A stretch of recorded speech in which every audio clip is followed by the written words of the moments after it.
Bienvenue dans le Lunch Ride, le podcast par la rédaction de Vojo. Dans ce podcast, on vous parle de VTT évidemment, on vous parle des sentiers dont on ne se lasse jamais, des personnalités passionnées et passionnantes qu'on rencontre, et on vous parle de nos machines aussi parfois. Si vous nous suivez sur Vojo, vous avez certainement entendu parler de l'équipe Origin Vojo Connection. C'est une équipe de cross-country marathon née un peu par hasard de la collaboration entre Vojo et de la marque française Origin.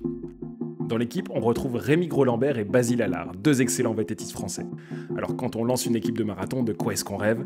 On rêve du Cape Epic évidemment. On a profité du retour de Rémi et Basile de leur course en Afrique du Sud pour qu'ils nous racontent leur expérience, les galères et les joies qui les ont portés jusqu'aux portes du top 20.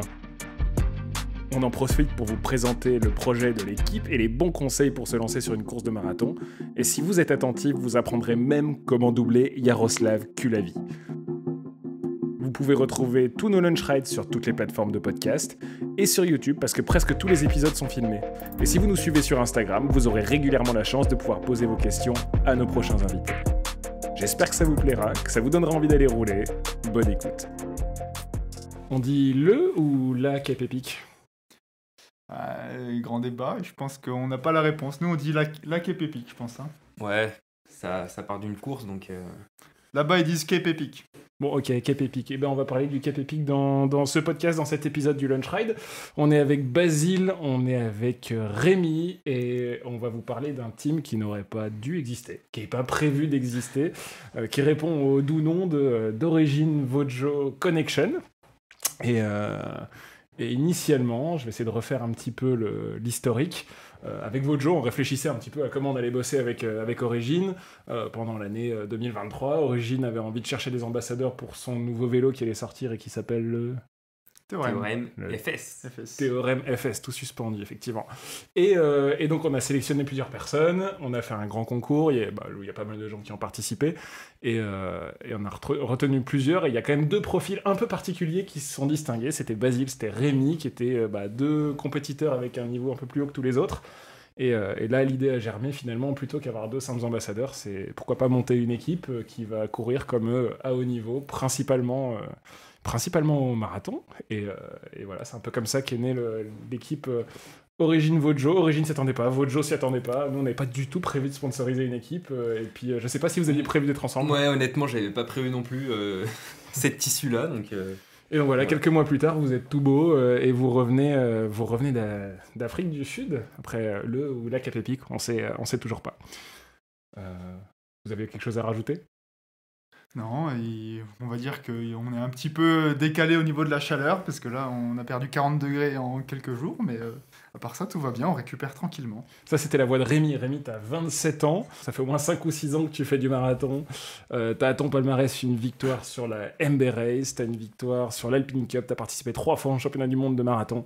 T'as une malédiction qui te poursuit, t'as fait 4 fois 4e au championnat de France de marathon, c'est ça ? Ouais, c'est ça, merci de Merci remuer le couteau dans la plaie. Mais... Et t'es un des deux papas de la marque de roues Evoride, donc t'es monteur de roues. Aujourd'hui, là, on est en train d'enregistrer, de filmer dans ton atelier. C'est pour ça qu'il y a des roues derrière nous. Ça s'entend pas, mais en tout cas, ça se verra peut-être sur YouTube. Exact. Et à côté de toi, il y a le petit Basile qui a 26 ans, qui fait du marathon depuis 2 semaines. Ah non, j'avais quand même un peu d'expérience, mais j'ai toujours voulu me voiler la face en me disant non, il faut que tu fasses du XCO. Non. Tu fais toujours du XCO, t'as fait quand même pas mal de bons résultats en XCO, t'as fait un top 5 au Rock d'Azur, c'est ça ? T'as fait un top 10 au Mondial en Espoir ? Ouais. T'as fait pas mal de top 10 en Coupe de France, enfin voilà, là tu termines tes études d'ingénieur, et t'as fait avec Rémi la première course de marathon qui était l'Andalusia cette saison en équipe, et avant d'enchaîner sur le Cape Epic. Bon programme ? Ouais, c'est sûr que ça faisait un peu peur, parce que j'avais déjà fait des courses à étapes, mais jamais des aussi longues. Et ça va, je suis tombé avec le bon coéquipier qui ménage les organismes, qui ménage le matériel. Donc c'est sûr que c'est plus facile de commencer comme ça. Donc tous les deux, là, il y a cette équipe Origin Vojo Connection qui est née. L'objectif, c'est d'essayer de faire du contenu qui est plutôt sympa autour du marathon et pour vous d'aller vous challenger sur vos défis sportifs et sur les courses qui vous font envie. Qu'est-ce qui vous fait envie cette année ? Qu'est-ce que vous avez l'intention de faire ? Bah, se faire plaisir, c'est le maître mot de la saison. Non, Rémi, c'est pas le maître mot de la saison. Tout le monde va dire ça. Et puis après, tu vas dire quoi? Marquer les 3 points? Non, t'as pas envie de te faire plaisir. T'as envie Je de veux faire dire, plus que ça. faire les belles courses à étapes qu'on apprécie, comme Cape Epic, comme les autres Epic Series, Swiss Epic, Andorra Epic. C'est vraiment des courses qu'on apprécie. Faire les belles courses de la région, MB Race, des courses à belle renommée comme le Roc d'Azur, etc. Faire aussi un petit peu de haut niveau en allant peut-être sur 1 ou 2 Coupes du Monde marathon. La MB Race que t'as gagnée va être une Coupe du Monde cette année. Exactement. Voilà, donc beau circuit, belle organisation, une Coupe du Monde, ça va être un événement à pas rater. Donc voilà, un petit peu l'objectif, c'est de mêler un petit peu les beaux événements, les événements de haut niveau, faire une belle communication autour de ça, essayer de promouvoir les partenaires au mieux, et puis surtout vivre des bons moments avec Basile, quoi. Est-ce que t'as vécu des bons moments jusque-là, Basile? Ouais, franchement, que des bons moments. C'est sûr que bah voilà, on retient les petits pics pendant l'effort. C'est sûr qu'il y a toujours des fois des petites tensions quand on fait pas tout ce qu'il faut comme il faut au bon moment. Mais ouais, clairement, je pense que le maître mot du projet, c'est vivre des bons moments entre coéquipiers, rassembler des gens autour de ce projet et autour du marathon. Et ouais, avoir comme fil conducteur un peu les Epic Series. C'est une belle histoire à raconter et puis je pense que c'est une belle entrée en matière pour Origine dans le marathon et dans le monde de la compétition. Ouais, parce que vous avez eu pour cette saison, vous avez eu un premier échauffement sur l'Andalusia. Ça s'est passé comment, Rémi? Andalusia, ça a été un peu compliqué, notamment pour moi, parce qu'en fait, tout s'est enchaîné très vite. On a réceptionné les vélos, on a dû faire la com sur le team, tourner une vidéo la veille du départ. Nous deux aussi, on était pas mal chargés sur nos Toi, jobs. sur ton travail, Basile, pour ses études, vous Voilà. aviez plein d'échéances juste avant. Et Plein. c'est vrai que, ouais, si on revient un tout petit peu en arrière, avec Origine, quand même, c'est un projet qu'on a créé en fin d'année dernière et on avait pas mal d'ambitions, notamment avoir un vélo qui est vraiment custom pour vous, des tenues qui vont avec, une communication qui est tout autour de l'équipe. Donc le vélo, là, il est derrière nous, c'est un vélo qui est vraiment unique, c'est une conception et un design partagé entre Esteban de Vojo et l'équipe d'Origine. Vous avez un maillot évidemment qui est custom aussi avec vos partenaires et tout ça il faut le mettre en avant parce que finalement une équipe si personne ne la voit, personne ne sait qu'elle existe et donc il a fallu faire de la communication, donc on a fait des photos, de la vidéo 24 heures avant que vous partiez pour l'Andalusia, vous aviez qu'un seul maillot, qu'un seul cuissard court qui était dispo. Il faisait quelle température?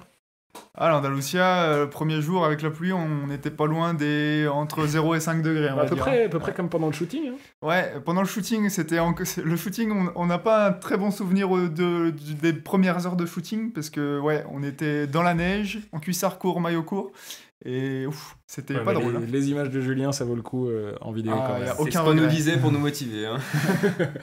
T'inquiète, ça rend bien sur l'écran.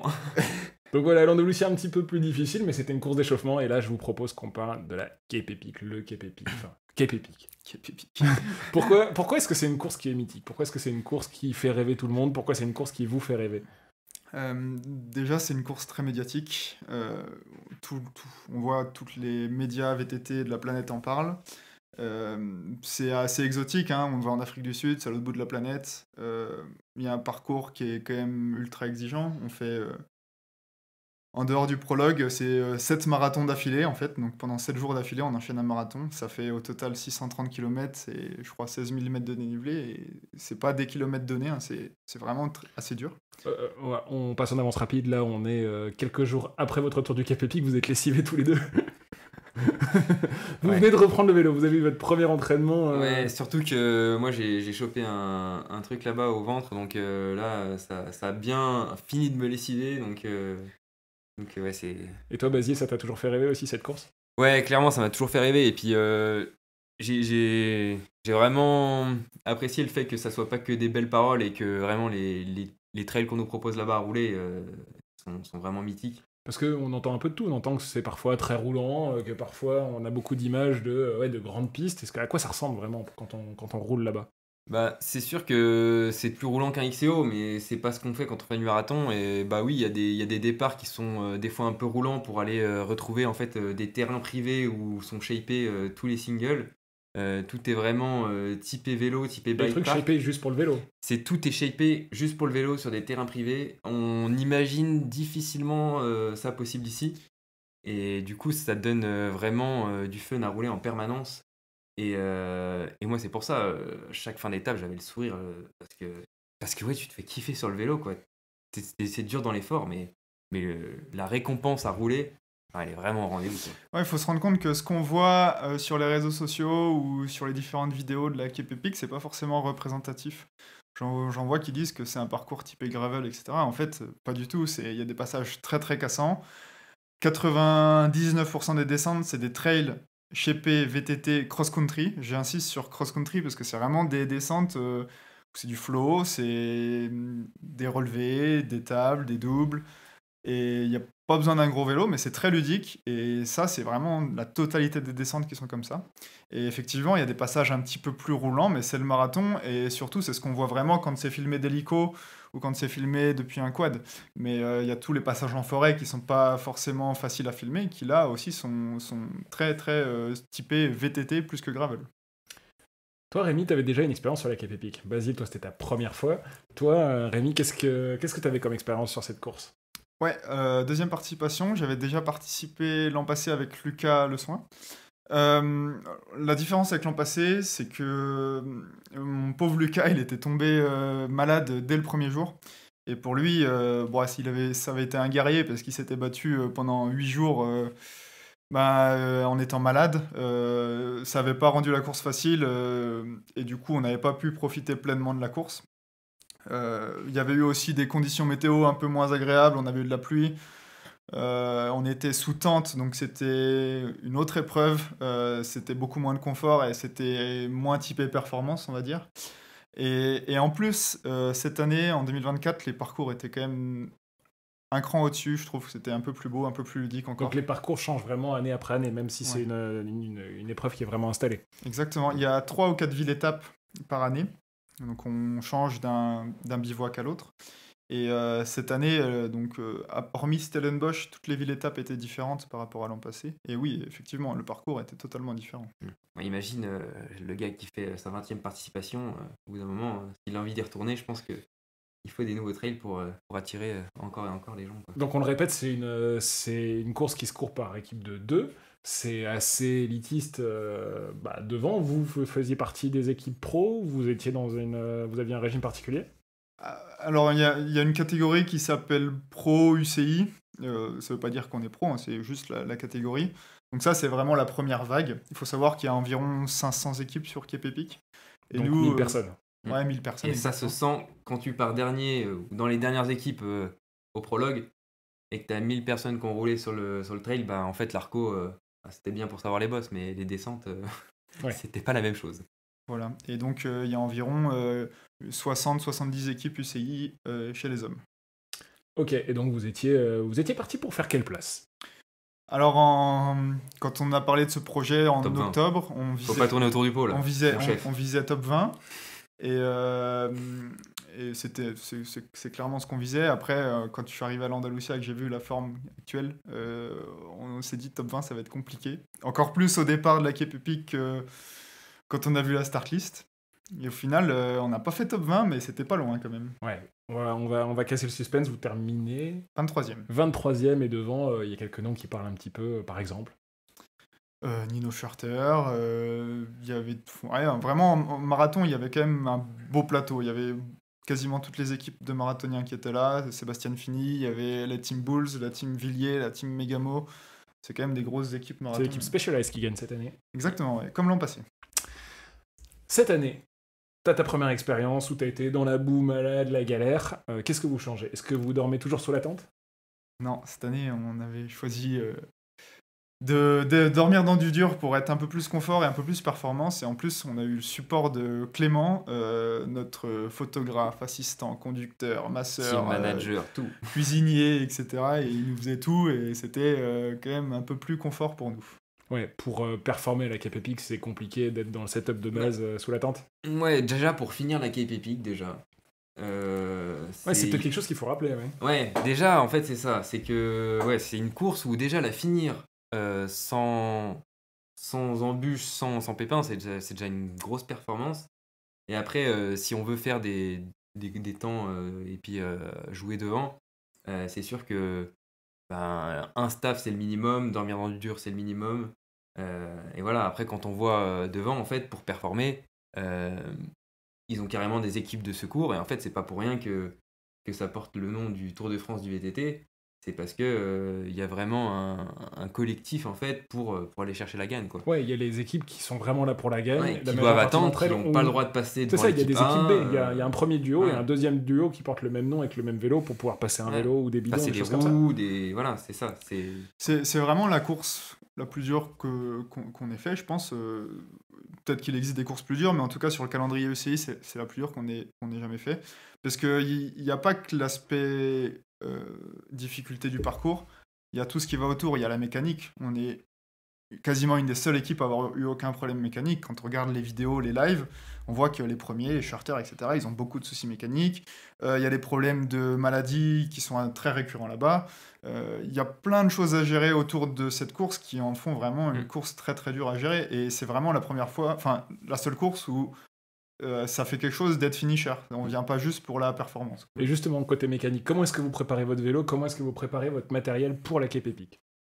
On a fait le choix donc d'avoir déjà des composants pour pouvoir embarquer tout ce qui est matériel de réparation. On a fait des petites trouvailles à droite à gauche pour notamment mettre 2 porte-bidons sur Sois le vélo. concret, vas-y, explique-nous vraiment ce que c'est. Ouais, bah voilà, surtout Rémi qui a déniché ça. C'est une marque sud-africaine qui fait ça. C'est Lean Components qui fait un porte-bidon pour adapter du coup 2 porte-bidons à une fixation de porte-bidon sur le cadre. Et ça nous a permis sur le vélo origine de mettre 2 porte-bidons. Et en fait, c'est simplement nécessaire. Il faudrait même limite 2 porte-bidons et un camelbag pour venir à la fin de... Je te vois sourire, Rémi, t'as une petite anecdote? Ouais, en fait, cette année, on a pris des températures particulièrement élevées. On a frôlé les 40 degrés sur quelques étapes. Et le matin, on part à 7 heures, donc on ne souffre pas trop de la chaleur. Mais par contre, il y a eu des étapes où j'ai vraiment particulièrement souffert de la chaleur.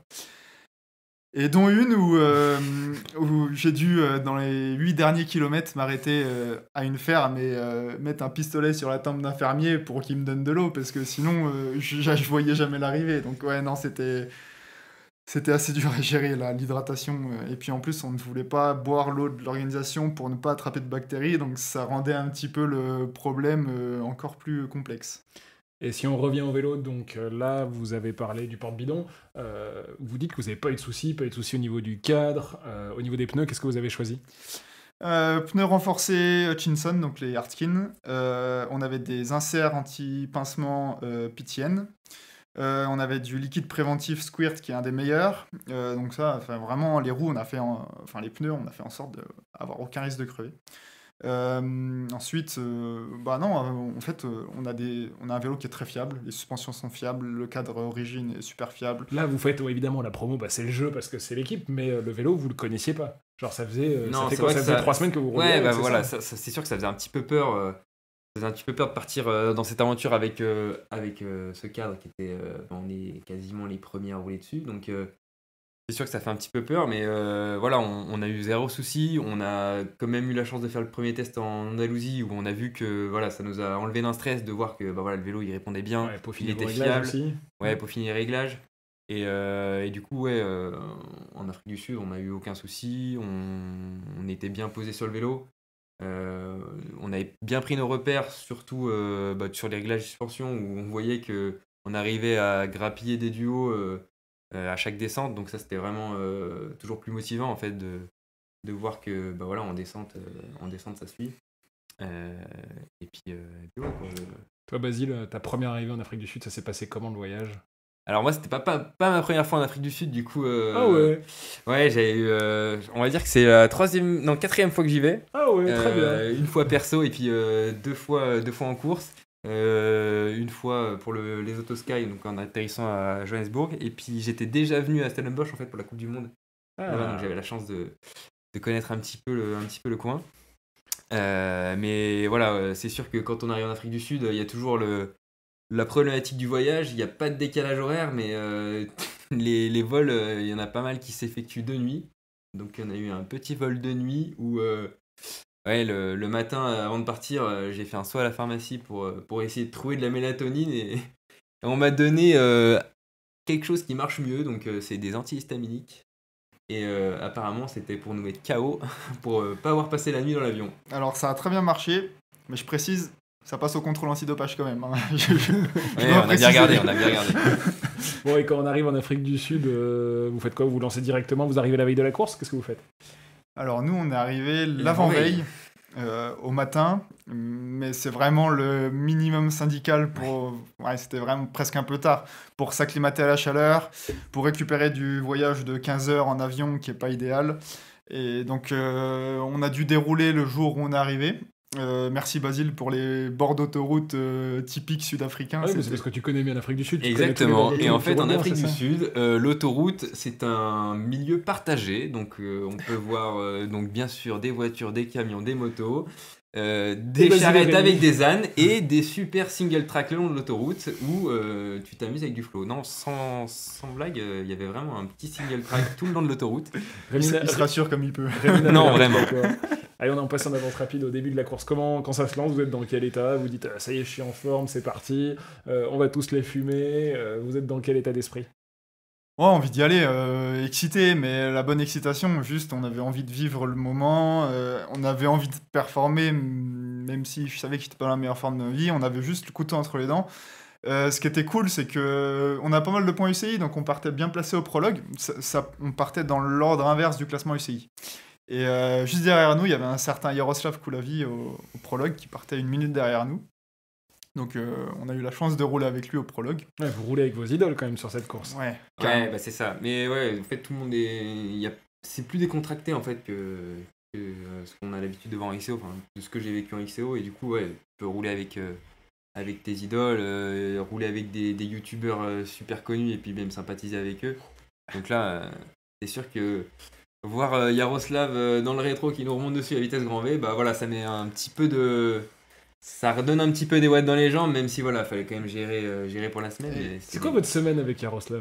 Ah, on a plusieurs épisodes. Donc on a le prologue, où on a pu rouler un petit peu avec lui, et puis il nous a déposé sur la fin quand même. Et puis il y a l'étape 2, où on voit notre Yaroslav, kilomètre 8, en train de se battre avec ses pneus Zlin, là. Une marque qu'on ne connaissait pas, comme maintenant on connaît. Et puis pendant 3 fois, en 10 km, il nous a redoublé, et puis on le voyait après remettre une mèche dans son pneu. Donc bon, et puis au bout de la 3e fois, il nous redouble, et j'essaye d'accrocher, et ça aurait été intéressant de réussir à prendre la roue, c'était très plat, donc il aurait fallu. J'arrive pas. Donc on le laisse partir. Et puis là, il y a mon Basile sauvage qui prend Harley, qui dit non, je veux rentrer sur Yaroslav. Donc moi je me suis mis dans la roue, j'ai fait un petit peu le drapeau pendant quelques kilomètres, et puis on est rentré sur Yaroslav. Et puis moi, bon, j'ai vécu 15 km à mettre tout ce que j'avais pour rester dans la roue. Et puis vient un moment où on arrive sur la route, il y avait 2 km de route au plat. Puis toujours derrière Yaroslav, en train de faire le drapeau. Et puis là, je vois Basile qui prend Harley à Koulavi. Et puis d'un coup, il s'écarte, mais du coup, c'était moi derrière. Du coup, je prends mon relais aussi. Et puis bref, comme ça, on voit la voiture de leur team média qui nous double et qui commence à faire un travelling. Et du coup, on avait Yaroslav dans la roue. Et nous, le soir, on a mis toutes les alarmes qu'on pouvait sur le compte de Yaroslav. On voulait le film où on est en train de rouler devant Yaroslav. Mais au final, ils ont recadré. Le plan y est, hein, mais ils nous ont coupé. Du coup, on l'a pas. Et donc, on fait cette portion route, on arrive au ravitaillement, et là, on fait un ravito digne de Charles Leclerc, tu vois, on est ultra rapide. Et Yaroslav, il met un peu plus de temps, parce qu'il était un peu moins pressé, il venait de perdre je sais pas combien de temps sur crevaison. Et donc là, on voit Clément, notre caméraman, sur le côté un peu plus loin. On dit « Ouais, on a fait sauter Yaroslav et tout. » On n'avait pas dit que c'était sur un ravito express. On laissait supposer que c'était à la pédale. Donc très fier, etc. Bon, on se retourne, il était 10 mètres derrière, il rentrait, tu vois. Et puis autant te dire que 5 km plus loin, il était devant, hein, et puis on l'a jamais revu. Hein. Mais voilà, c'était drôle. Et puis bon, on a vu que 2 jours plus tard... il a un petit peu trop pris la confiance avec ses nouveaux pneus et les Zlin ont fait slip. Et il s'est retrouvé avec la clavicule au niveau de la hanche, quoi. Alors ça, c'était votre running gag pendant toute la course avec Yaroslav, mais vous, pendant la course, ça s'est passé comment? Vous étiez dans quel état de forme? Parce que là, vous êtes un duo, vous vous connaissez, mais vous ne roulez pas ensemble tout le temps non plus. Comment on se gère? Comment on roule à deux? Bah, c'est sûr que ça en a fait parler plus d'un, parce qu'on a des manières de rouler assez différentes avec Rémi. Rémi, c'est tout dans la gestion, tout est millimétré. Le capteur, on part pas trop vite, on remonte sur la fin.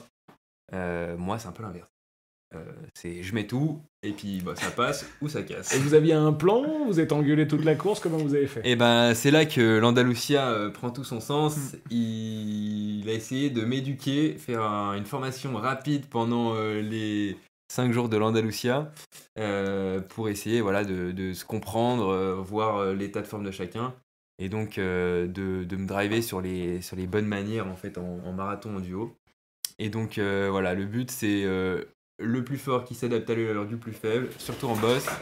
On essaye de soulager en fait le plus faible du duo et l'aider comme il faut et puis voilà quoi, c'est s'entraider, essayer de bien discuter et en fait on pense que c'est aussi ce qui amène la bonne performance parce que au fur et à mesure des jours les équipes elles roulent ensemble au début. La deuxième étape, ils sont à 10 mètres l'un de l'autre, 20 mètres, et puis à la fin, ils se font limite reprendre par le commissaire parce qu'ils sont hors des délais. Ça fait partie des trucs qui sont vraiment importants sur la course, c'est réussir à rester ensemble et à rouler ensemble pendant une semaine. Vous avez vu des équipes qui se déchirent.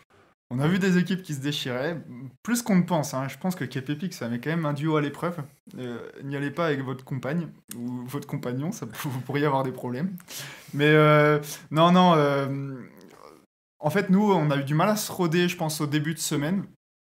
Et nous, c'était de mieux en mieux, et on s'entendait de mieux en mieux sur les étapes au fur et à mesure de la semaine, et c'était un petit peu l'inverse pour les autres équipes. Mais ouais, le principe de base, c'était vraiment, en montée, c'est le plus faible qui donne l'allure.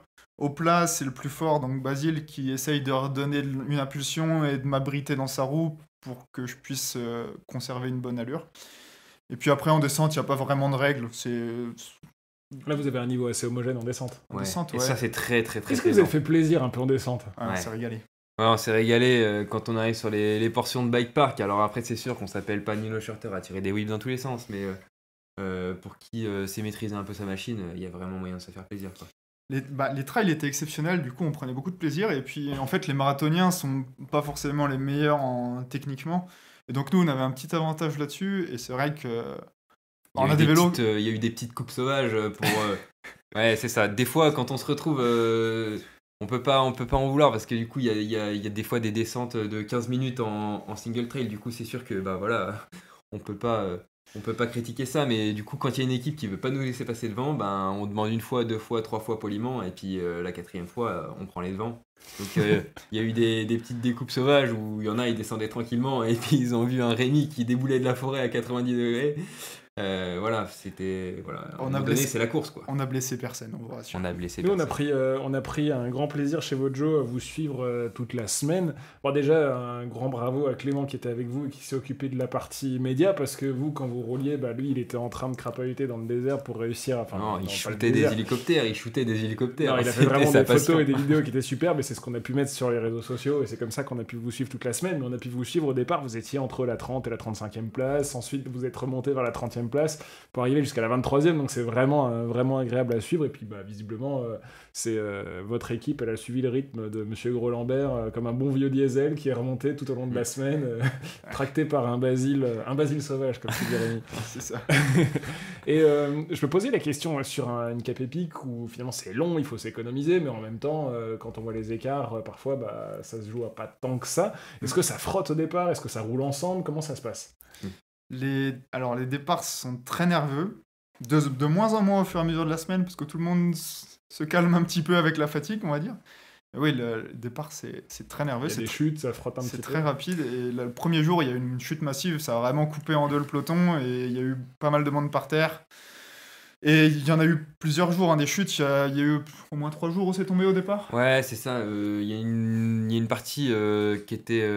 au début neutralisé sur route, et puis après on commençait vraiment à rouler à vive allure, et ça pardonne pas, tout le monde veut se placer en fait pour rentrer en tête dans les sentiers, donc il y en a qui ont sur le bord du chemin, vous voyez des trucs qui sont tout le monde n'est pas forcément en bon état, quoi. Non. Ouais, c'est ça, mais en fait chaque étape commence généralement par une dizaine de kilomètres assez roulants, et du coup ça fait un peloton devant qui roule très fort avec les pros. Et derrière, il y a une espèce de file indienne, et personne ne veut lâcher, et du coup, on roule à l'allure du peloton devant, mais on est en file indienne, et à chaque virage, on prend des grosses relances et c'est assez tonique, les 10 premiers kilomètres. Et généralement, sur la première montée, ça se tasse un petit peu. Mais ouais, on a vu sur les premiers hectomètres de chaque étape, on a vu des cintres cassés, des chutes, des crevaisons, des roues cassées. On a vu un peu de tout, ouais, ça c'est clair. Et moi, j'ai le souvenir comme ça d'une vidéo qui avait tourné sur une vieille édition du Cap Epic, une espèce d'antilope qui saute et qui éclate un vététiste. Est-ce que vous avez dû slalomer entre les antilopes? Vous avez vu un peu la faune sauvage? Alors nous, on a sympathisé avec des troupeaux de babouins, mais il y a des équipes, notamment chez les filles, ouais, qui ont vu débouler une antilope juste devant. Je pense qu'il y en a, ils sont toujours parmi de leur frayeur là. Ouais, c'est clair.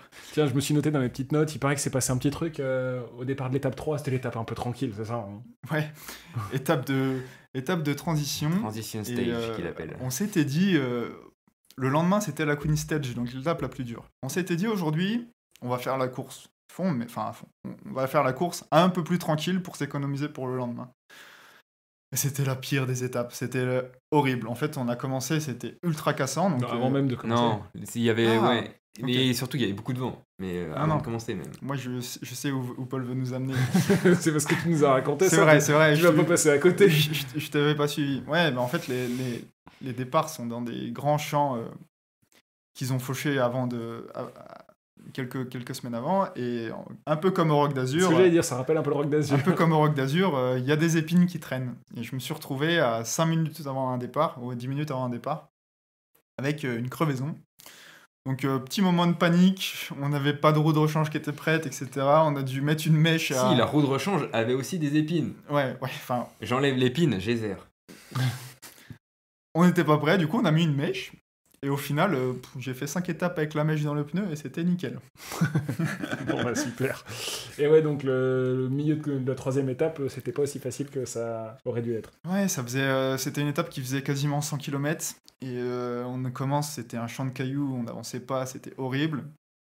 Après, il y a eu un col qui faisait 10 ou 15 km sur route, c'était infâme. Après, on était rattrapé par la chaleur, il y avait des montées raides. Et c'était l'étape où on s'est dit on y va tranquille, et c'est l'étape où on a fini à braquer le fermier. À braquer le fermier et dans un état détestable. Donc c'était vraiment... Ouais, tu parles de la chaleur, justement, la Queen Stage, qui était l'étape reine la plus longue et probablement la plus belle, a été raccourcie le lendemain, parce qu'il y avait un pic à 38-40 degrés qui était annoncé. Comment est-ce que vous le gérez, là, les petits blancs-becs que vous êtes? Bah, honnêtement, la Queen Stage, c'est pas celle où on a le plus souffert de la chaleur, parce que c'était... je crois qu'il l'appelait, c'était l'étape aux billes épingles. C'est vrai qu'on a monté un nombre d'épingles incalculable. À la fin, on en avait limite marre de tourner tellement il y en avait. Mais en fait, elle montait dans un petit vallon abrité par des arbres avec un petit filet d'eau qui coulait. Et on n'a pas tant souffert de la chaleur que ça. Et voilà. Après, je pense qu'elle parlait surtout... elle porte sur mon Queen Stage, non pas parce que c'est celle qui est la plus longue, mais c'était vraiment celle... la plus belle en fait à rouler, des paysages quand on arrive en haut à découvert avec des épingles. Alors moi j'invite ceux qui le veulent à aller regarder les vidéos qu'on peut retrouver sur différents comptes où on voit justement toutes ces épingles. On a l'impression que c'est un montage quoi. Moi je l'ai vu sur mon compte Instagram préféré, Nino the Pilot, parce que notre ami Nino Schurter, quand il a fini sa journée de course, il fait des petites promenades en hélico, c'est son petit passe-temps. Il passe d'ailleurs d'un camp de base à l'autre camp de base quand vous êtes en train de galérer en voiture, lui il le passe en hélico. Vous lui faites coucou d'en bas de temps en temps ou pas? Ouais, Nino on l'a pas beaucoup vu cette semaine, c'était... Ouais, il faisait les transferts en hélico et pendant la course on le voyait pas non plus parce qu'il était un petit peu plus à l'avant. Pas beaucoup, un petit peu plus. Mais Non, c'est dingue de se dire que vous terminez 23e, mais vous êtes à combien de la gagne? Un peu plus de 3 heures, je crois. On a une étape. Mais c'est complètement fou. On a une étape de la gagne. Ouais, c'est assez fou. Et vous roulez, enfin, vous êtes pas des amateurs, quoi. Ouais, c'est ça. Ah, c'est fou, devant, ils ont une allure, c'est assez incroyable, et ils mettent une intensité de A à Z pendant toutes les étapes. C'est assez fou à voir, et en plus, ils sont super forts, quoi. Il n'y a rien à dire, ça c'est clair. Comment on s'alimente sur la Cap Epic? Beaucoup de gel. Ça alimente beaucoup déjà. Ouais, faut vraiment faire attention à vraiment combler ses dépenses énergétiques parce que surtout quand on n'est pas habitué, on peut vite se faire avoir à pas manger assez. Surtout que avec la chaleur, on a forcément moins d'appétit. Donc c'est vraiment manger le plus possible. Déjà des gels pour la facilité. Et puis vraiment faire gaffe aussi tout ce qui est perte de sels minéraux pour éviter toutes les crampes, etc. Et puis Ouais, c'est finir ça. l'étape, quoi. Cette année, on travaille avec 226 et nous, on quantifie la quantité de glucides qu'on ingurgite par heure pour être sûr de carburer avec la bonne quantité d'énergie. Et donc, il y a cette quantité d'énergie, on fait gaffe aux minéraux qu'on prend, aux sels qu'on perd. Essaye de s'hydrater pareil, on essaye de quantifier un petit peu toutes les heures ce qu'on prend.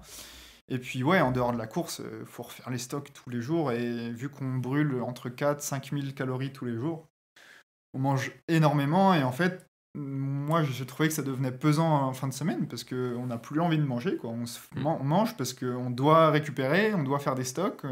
Et puis C'est pas payé. un peu limité par l'alimentation sur les crudités, donc c'est vrai que fin de semaine. Ouais, c'est ça, on fait attention à pas tomber malade. Donc, on ne mangeait que des choses cuites. Tout ce qui était viande, il fallait le prendre bien cuit.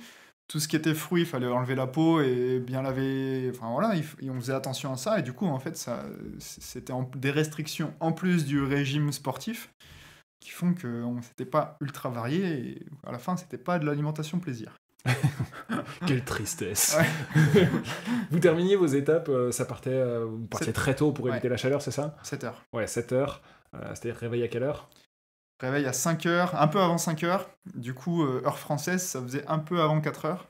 Donc Ouais. au bout de 8 jours, on est content de ne pas mettre de réveil. Mais quand vous finissez la course à 11 heures, après, vous êtes peinard. Qu'est-ce que vous faites? Non, bah non, ça aurait été Ce trop serait trop facile, ça. simple. Qu'est-ce que Ça, vous c'est faites? les protéines qui sont peinards. Ouais. Nous, on a dû déjà faire la mécanique de nos vélos, fignoler le lavage, parce qu'il y a quand même des lavages sur place où on nous lave les vélos direct après l'étape. Puis après, forcément, une petite sieste s'impose, un petit goûter pour récupérer les dépenses énergétiques. Et ensuite, déjà préparer l'étape du lendemain, en fait. Donc, préparer les bidons pour amener à l'organisation, parce qu'il y a un service de personal nutrition où ils nous tendent nos propres bidons, comme l'a dit Rémi, qu'on a quantifié avant. Donc, en fait, voilà, c'est à partir de 14h, 15h, en fait, on pense déjà à l'étape du lendemain. Un peu quand même bosser sur le parcours. Vous avez bosser changé de les logement points chaque clés. jour ou presque. Donc voilà, c'est sûr qu'en fait, il n'y a pas tant de période de récupération, quoi. Donc, Ouais, il faut se rendre compte que c'est une grande logistique toutes les après-midi et qu'en fait, on est tellement fatigué que tout prend du temps à être fait. Et en fait, il y a très peu de moments de repos, quoi. Et il faut se rendre compte aussi qu'à 20h30, on est couché, donc on n'a pas une soirée éternelle pour faire tout ce qu'on a besoin de faire. La mécanique, ça se passe comment? et quand on n'a pas trop de soucis, ça va, mais sinon, suivant ton niveau de professionnalisme avec ton équipe, ça va du mécano qui gère tout de A à Z à finir à faire de la mécanique dans la salle de bain pour essayer de refaire marcher ce qui fonctionnait plus pendant l'étape. Vous avez dû changer beaucoup de choses, vous avez dû régler beaucoup de choses. Non. Qu'est-ce que vous avez dû faire, vous, de votre côté, sur On n'a une pas semaine? changé grand chose parce qu'on n'a pas cassé, mais voilà, comme on l'a dit, les parcours avec la poussière et surtout dans des terrains où en fait c'est même plus de la poussière mais de la cendre, tout ce qui est suspension, ça prend un petit peu cher et du coup, voilà, tout ce qui était relubrification de suspension, mini-service pour garder l'onctuosité des suspensions, voilà, ça s'est fini dans la salle de bain. Heureusement, Ouais, les gens sont pas je pense venus. qu'on a fait une lubrification de fourche qui était pas très académique avec des riselants et de l'huile rentrée par les plongeurs. C'était pas académique, mais ça a très bien marché. Ça nous a pas pris beaucoup de temps. Mais je pense qu'à refaire, ce serait bien de le faire dans les règles de l'art. Oui, Et c'est prévu. Un Et service, c'est là où c'est bien de se dire que vu que vous n'êtes pas pris la tête pendant la course et que vous pouvez continuer à rouler ensemble, vous pouvez vous mettre des petites galères comme ça le soir et tout. Parce que ceux qui se prennent la tête sur le vélo, ça le soir ça doit être dur aussi. Non, ouais, c'est ça. Là, quand même, à la fin de l'étape, on était quand même à deux sur un vélo. C'est quand même beau. C'était pas chacun qui faisait son vélo dans son coin. Voilà. Il y en a vraiment des équipes comme ça qui roulent séparément. Il y en a à l'arrivée, ils se disent même pas bravo, c'est chacun dans son coin et puis Ouais. c'est même pas. Voilà. Hein. On voit des équipiers, à l'arrivée, ça se sépare en deux Ça se split. Hein. et ça se parle pas. Et c'est assez courant quand même. Hein. Bon, vous, quel regard est-ce que vous avez chacun un peu sur votre Cape Epic, sur cette 23e place, Rémi? Ouais, alors, pas très en forme sur ce début d'année. On l'a vu à l'Andalusia, c'était assez pas catastrophique, mais c'était vraiment pas terrible. Cape Epic, on a réussi à rectifier un petit peu le tir en 2 semaines. Et puis, il n'y a pas eu de miracle non plus, j'étais pas dans une forme olympique. Mais très très content d'avoir su exploiter le potentiel à disposition sur la KEP, parce qu'en fait, faire 23e avec cette forme-là, c'était un peu inespéré quand même. On est passé à travers tous les déboires mécaniques, on n'est pas tombé malade, on n'a pas eu de soucis, on a fait des gestions propres. Le moteur a tenu quasiment jusqu'au bout, et ça, c'était pas donné. Ça a commencé à... Il a commencé à rendre l'âme l'avant-dernière étape à 30 km de l'arrivée, donc c'est quand même un moindre mal.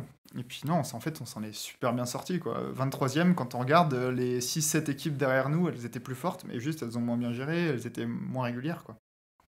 Basile? Honnêtement, moi, le débrief, c'est un smile jusqu'aux oreilles. J'avais pas vraiment d'ambition de résultat. C'est ma première saison en marathon. Je sais pas trop ce que je peux valoir sur des grandes distances comme ça. Je m'étais pas mis d'objectif de résultat. C'est pas mon but, c'est pas ma démarche dans ce projet-là. Moi, c'est vraiment me faire plaisir, rassembler des gens et puis appuyer, me faire mal en marathon, mais juste pour faire du plaisir et puis faire de l'image, faire de la communication. Donc moi, je pense que le contrat, il est rempli de ce côté-là, parce que quand on voit les parcours, les trails, et puis ce qu'on peut rouler, c'est vraiment dingue. Faire ça en plus entre potes, c'est magique. Donc tout est rempli. Et puis quand on l'a fait une fois, on a marqué newbie sur le dossard. On avait qu'une chose, c'est d'y retourner, quoi. Et vous passez par quelle émotion quand vous passez la ligne d'arrivée de la dernière étape? De l'eau, déjà. La première émotion, c'est de l'eau, s'il vous plaît. Alors moi, je dois avouer que c'était quand même un soulagement, parce que les 2 derniers jours, c'était quand même bien galère. Et beau soulagement, mais grande satisfaction, parce que, KEP Epic réussit quand même. Et puis, on était contents, envie de célébrer, un peu de partager nos ressentis avec les autres équipes, parce qu'au final, on n'a pas le temps de trop partager pendant la semaine, c'est un peu une frustration, ça. Tout le monde a un peu sa routine le soir. Ouais, et puis chaque minute passée de mon logement dans le lit, ça compte, quoi. Donc, En fait, on essaye de pas s'éterniser sur le site d'arrivée, on essaye d'arriver le plus tard possible le matin. Et les équipes, on sent qu'on s'entend bien, on a envie en course, on rigole un peu avec les autres équipes, mais une fois l'arrivée franchie, on fait chacun son truc, on va chacun de son côté. Et là, non, c'était cool d'arrêter de tout calculer. Parce que sur une semaine comme ça, tu fais attention à ce que tu manges, tu fais attention à pas boire l'eau de l'orga, tu fais attention à tout ce que tu fais, et dès que tu passes la ligne d'arrivée, tu penses au lendemain pour être le plus performant possible. Et là, une fois la ligne d'arrivée franchie, la dernière étape, juste t'arrêtes de calculer et tu profites, quoi. Trop bien. Merci Basile, merci Rémi, et on va continuer de vous suivre pendant toute la saison. Vous avez pu retrouver pas mal de contenu sur Vojo, sur les réseaux sociaux, Instagram principalement, avec des belles images de vous deux, soit par Clément pendant la KEP Epic, soit par notre équipe en début de saison, et ça va continuer. Ouais, top, c'est cool. Merci. Yes. Merci Vojo. Et Merci la bonne Pera. Le Lunch Ride, c'est terminé pour aujourd'hui. Merci de nous avoir écoutés. Si ça vous a plu, n'hésitez pas à nous le dire, à noter ce podcast et à le partager. Vous pouvez retrouver tout le travail de la rédaction sur vojomag.com, au format papier sur Vojo Magazine et évidemment sur les réseaux sociaux. À bientôt pour de nouveaux Lunch Rides.